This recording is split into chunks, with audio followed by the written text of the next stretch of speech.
The security camera footage is grainy, the timestamp a silent, digital witness to the early hours of August 30, 2014. In the pre-dawn stillness of Plano, Texas, a young woman with long dark hair, Christina Morris, walks alongside a man into the underground parking garage of the Shops at Legacy, a bustling upscale center now quiet in its repose. Her step is light, her form captured in fragments by the unblinking lenses. She turns a corner, and then she is gone, vanished from the face of the earth, not into thin air, but into a concrete labyrinth that seemed to swallow her whole. For the investigators who would soon pore over every pixel of this tape, this was the last confirmed sight of Christina, a 23-year-old whose vibrant life was abruptly and terrifyingly interrupted. The man with her, Enrique Arochi, would tell a story of a casual parting, of going their separate ways. He had the perfect alibi, a narrative that seemed to hold water in those first frantic days. But the investigation would hinge on a piece of evidence so small, so seemingly insignificant, that it would be almost laughable were it not for the grave truth it ultimately revealed. A single dog hair, the one that absolutely, definitively, should not have been there. This is not just a story of a disappearance, but a testament to the silent, patient witnesses that cling to the guilty, the microscopic threads of truth that, when pulled, can unravel the most carefully constructed lies. What you are about to witness is a deep dive into one of the most perplexing and ultimately triumphant criminal investigations in recent Texas history. We will walk alongside the Morris family through the agonizing uncertainty of the first 24 hours, a period that stretched into weeks, then months of unbearable silence. You will see the case from the perspective of the lead detectives, feeling their growing frustration as alibi after alibi checks out, and a prime suspect seems to be shielded by a fortress of circumstantial plausibility. We will dissect the crime scene, not with the naked eye, but through the powerful lens of forensic science, exploring how a team of meticulous investigators turned a vehicle inside out and found the key to everything in the most unexpected of places. You will understand the legal strategies, the courtroom drama, and the emotional weight carried by a single piece of DNA evidence that became the linchpin of the entire prosecution.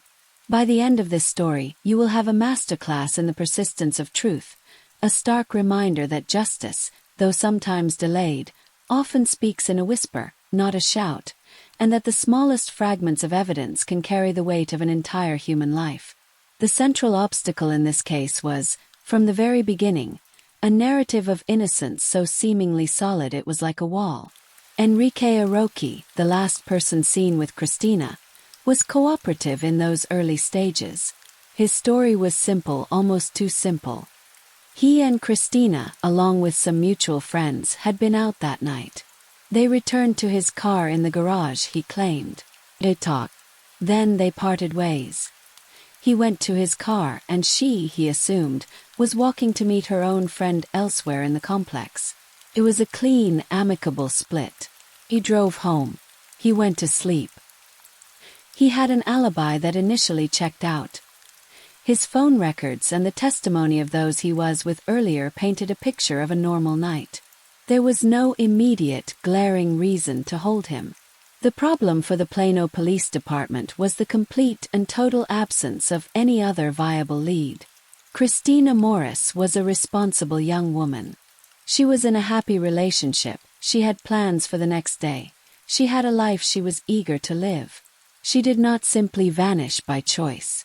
The parking garage became a black hole, and Arochi's story was the only map they had.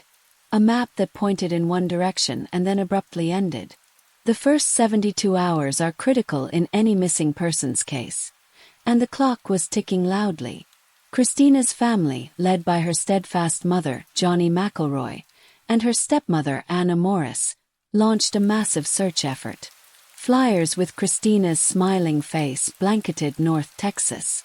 Volunteers combed through fields and along roadways. The media picked up the story, the haunting image of the parking garage footage searing itself into the public's consciousness. But Arochi's story remained. He even participated in the early searches, a chilling act that further complicated the investigation. How do you break a suspect who is publicly playing the part of a concerned friend? The police had no body, no crime scene, no murder weapon. They had a story they didn't believe, and a gut feeling that the answer lay with the man who told it. They began to chip away at his alibi, finding small inconsistencies in his timeline. They re-interviewed friends, piecing together the dynamics of the group that night. They learned that Arochi had been interested in Christina, an interest that may not have been fully reciprocated. The obstacle was no longer just his story. It was the lack of any physical proof to contradict it. They needed something, anything, to place Christina in a context that Arochi's narrative did not allow for. They needed to prove that their last moments together were not the casual farewell he described. This is where the investigation pivoted from traditional detective work to a forensic chess match. The most obvious piece of evidence was Arochi's car, a black Camaro. He had admitted she was in it that night, so finding her DNA or fingerprints would prove nothing new. It would only corroborate the part of his story he was willing to admit. The police needed evidence of something he was not admitting.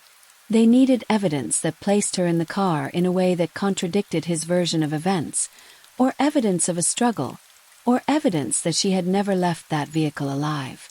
With Arochi's consent and later with a warrant, forensic teams descended upon the Camaro.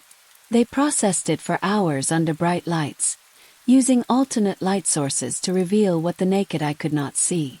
They vacuumed every square inch, collecting the intimate detritus of a car's life: dust, fibers, crumbs, and hairs. It was a tedious, painstaking process, like looking for a single specific grain of sand on an entire beach. But they were not just looking for Christina's DNA. They were looking for the story the car was hiding. They lifted fingerprints, they swabbed surfaces, and they bagged countless trace evidence samples. Among this collection, gathered from the trunk of the Camaro, was a single light-colored dog hair. For the investigators, this hair was just one of hundreds of items to be catalogued and analyzed. It was sent to the lab along with everything else, a tiny piece of a massive puzzle. Meanwhile, the public pressure mounted. Johnny McElroy became a fierce advocate for her daughter, her face a mask of determined grief on every newscast. The Find Christina Morris Facebook page became a hub of information and speculation, a digital community holding its breath for a break. The police, feeling the weight of a stalled investigation, decided to apply pressure of their own. They brought Arochi in for another interview. This time the tone was different. The friendly facade was gone, replaced by a direct and accusatory line of questioning. They presented him with the inconsistencies in his story. They challenged his timeline. And they asked him a crucial, pointed question. Had Christina Morris ever been in the trunk of his car? Arochi's response was immediate, firm, and absolute. Well, Never. Not once. He was adamant. This was a line he drew in the sand. She had sat in the passenger seat, they had talked, and she had left. The trunk was a part of the car she had never, ever been near. In that moment, Enrique Arochi, believing he was shoring up his defense, had instead built his own trap. He had given the investigators a definitive statement they could test against physical evidence. The single dog hair, once a minor clue, was now the potential key to the entire case. The forensic analysis of trace evidence is a world of patience and precision. The dog hair from the trunk was sent for DNA testing. This wasn't about the dog itself, but about what might be clinging to it. Dogs, especially those that live closely with humans, are walking repositories of their owner's DNA. Their fur collects sloughed-off skin cells, saliva, and other biological material from the people they interact with. The lab technicians would work to extract a DNA profile from the cells adhered to that hair. At the same time, investigators executed a search warrant at the home where Christina lived with her boyfriend. Their mission was specific: to find a known sample of her DNA, and crucially to find the family dog. They met the dog, a beautiful light-colored animal. They collected reference samples from it. They also collected items that would indisputably carry Christina's DNA. A toothbrush, a hairbrush. The stage was now set for a scientific comparison that would carry immense legal and emotional weight. Back in the lab, the analysis of the trunk hair proceeded. The question was simple. Did the DNA on that dog hair match the profile of Christina Morris? The process was slow, a deliberate unraveling of genetic code. The tension in the case built with every passing day. Without a body, without a confession, this single hair was becoming the entire foundation of the prosecution's theory. If it matched, it placed Christina in the trunk of Arochi's car, directly contradicting his sworn statement. If it didn't, the case against him, already built on circumstantial suspicion, would likely collapse. The wait for DNA results is a special kind of torment for both families and investigators. For the Morris family, it was a roller coaster of hope and dread. For the detectives, it was a professional limbo where their entire theory of the case hung in the balance. During this time, they continued to build the circumstantial case. They analyzed Arochi's cell phone data, creating a detailed map of his movements that night. They pored over more surveillance footage from surrounding businesses, looking for any glimpse of his car after he left the garage. They found a crucial piece of footage from a gas station that showed Arochi cleaning out his car in the early morning hours after Christina's disappearance, an act that could be interpreted as innocent spring cleaning or as the frantic destruction of evidence. They noted that he had taken his car to be detailed shortly after the police first interviewed him. Every action, every detail, was being woven into a tapestry of suspicion, but it was a tapestry without a central image. They needed the DNA to provide that image.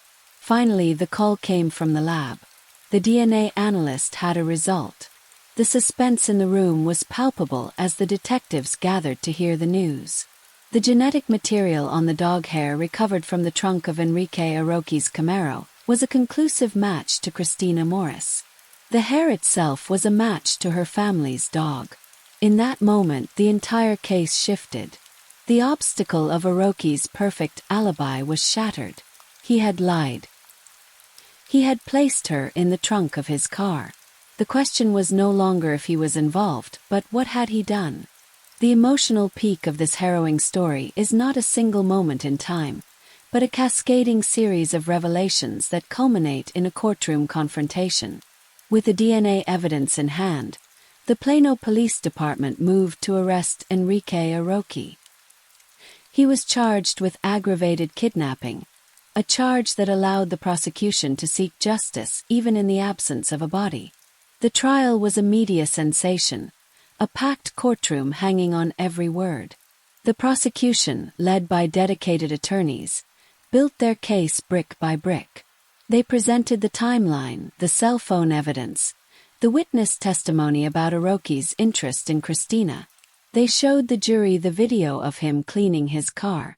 But the entire case rested on that one tiny piece of evidence. The forensic analyst took the stand, and in clear, methodical language, explained the science to the jury.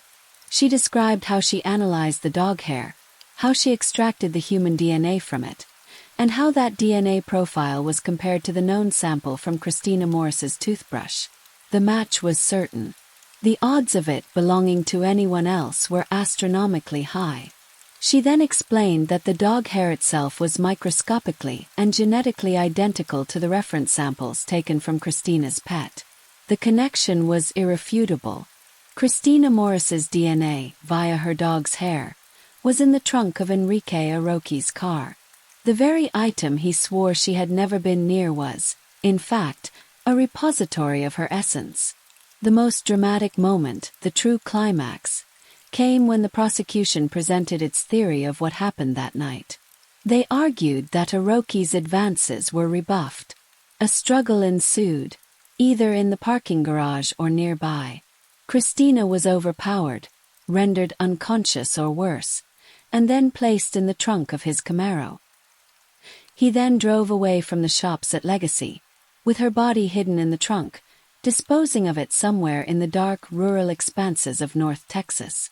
The dog hair was the silent, accidental passenger on this horrific journey. It had clung to her clothing, transferred to the trunk liner, and remained there as a perfect, undeniable witness to the crime. Arochi's defense team fought back, of course. They argued that the hair could have been transferred secondhand, that perhaps Christina had the hair on her clothes from hugging her dog earlier, and it simply fell off into the car during their conversation. But the location, the trunk, made that argument feeble. Why would a hair from her clothes be in a part of the car she never entered? The prosecution hammered home the point. Arochi lied. He lied about the most crucial detail because the truth was a confession of guilt. The jury saw this. They understood the significance of that single hair. After deliberation, they returned with a verdict: guilty of aggravated kidnapping. The emotional release in the courtroom was overwhelming. Johnny McElroy wept, her years of anguish and fighting finally validated by the rule of law.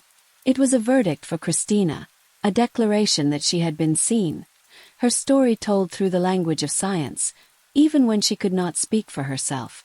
The delivery of closure in this case is a complex and bittersweet thing. Enrique Arochi was sentenced to life in prison without the possibility of parole, a just and severe punishment for his crime. But the story does not end with a gavel falling. For the Morris family, a crucial piece was still missing: Christina herself. They had justice in a court of law, but they did not have the peace of laying their daughter to rest. For years, they lived with the agonizing life sentence of not knowing. Then, in 2018, nearly 4 years after her disappearance, a heartbreaking discovery was made. A skeleton was found in a remote, heavily wooded area near Anna, Texas, miles from where she was last seen. The location was not far from where Arochi's cell phone had pinged on the night she vanished, a detail the police had always held close. Dental records confirmed the remains were those of Christina Morris. The family's long, torturous wait was over. They could finally bring her home. While the official cause of death could not be determined due to the state of the remains, the discovery provided a grim and final confirmation of what they had known in their hearts for years. The closure was now complete. The legal battle had been won, and Christina was found. Her story stands as a somber lesson in the persistence of love, the tenacity of investigators, and the incredible power of forensic science. A man believed he had committed the perfect crime, leaving no body, no weapon, and hiding behind a story of innocence. But he could not account for the smallest of details, the most mundane of transferences. He could not see the single dog hair, the one that shouldn't have been there, that would become the voice for a silenced young woman and the instrument of his downfall. The legacy of Christina Morris lives on through the unwavering advocacy of her family, who have turned their pain into a force for good, supporting other families of the missing and pushing for legislative changes. This case remains a powerful example for law enforcement agencies everywhere, demonstrating that even in the most challenging investigations, those without a crime scene, a body, or a cooperative witness, justice can still be found. It is found in the meticulous collection of evidence, in the patient application of science, and in the refusal to give up. The dog hair was a whisper of truth in a cacophony of lies, a reminder that evidence does not forget, does not get confused, and does not have an agenda. Simply is. And in this case, it was everything. If you found this deep dive into the intersection of true crime, forensic science, and human perseverance compelling, if you are fascinated by the ways in which the smallest clues can crack the widest cases, then we have a wealth of similar content exploring the most intricate and shocking criminal investigations. To ensure you don't miss these detailed narratives, make sure to subscribe to the channel and hit the notification bell. Your engagement helps us continue to bring these important, though often difficult, stories to light.